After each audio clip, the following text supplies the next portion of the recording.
क्या सबका साथ सबका विकास का नारा अब कुछ का साथ और कईयों के विनाश की कड़वी सच्चाई में बदल रहा है?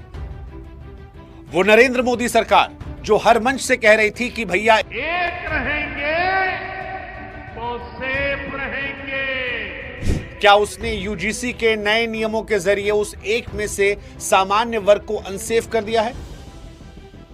13 जनवरी 2026 को नए यूजीसी नियम जो आए, उनका मकसद कॉलेजेस में ऊंच नीच और भेदभाव को रोकना था, जो बहुत अच्छी बात है। लेकिन जब आप नियमों की गहराई में जाते हैं तो फिर सामान्य वर्ग के छात्रों के मन में जो डर है वो आपको दिखाई पड़ता है। यह सवाल उठता है कि क्या सामान्य वर्ग अब कानूनी सुरक्षा के मामले में अलग थलग छोड़ दिया गया है? एक राष्ट्र की बात करते हैं, सरकार वन नेशन की बात करती है, तो उस वन नेशन में सरकार की सोच में दोगलापन, हिपोक्रेसी क्यों नजर आती है? किसी छात्र की सुरक्षा उसके जाति प्रमाण पत्र से तय की जा रही है। विष्णु तिवारी जैसे अनेकों उदाहरण हैं जहां पर झूठे केसेस ने मासूम परिवारों को तबाह कर दिया है। साथ ही आज हम एक कड़वा सवाल ही पूछेंगे कि आखिर पुरखों की गलती की सजा आज के बच्चों को क्यों मिल रही है जो सिर्फ पढ़ना चाहते हैं? क्या गरीबी देखकर सुरक्षा नहीं मिलनी चाहिए?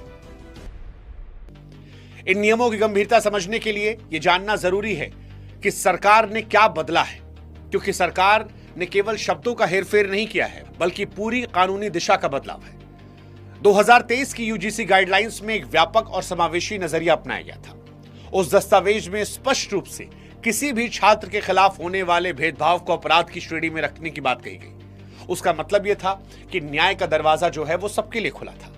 सुरक्षा किसी जाति के मोहताज नहीं थी। अगर किसी एक कैंपस में एक ब्राह्मण, राजपूत या किसी सामान्य वर्ग के छात्र को भी उसकी पृष्ठभूमि के चलते प्रताड़ित किया गया तो पुराने नियम उसे भी सुरक्षा देते थे। लेकिन 2026 में नियमों का ढांचा बदल दिया गया।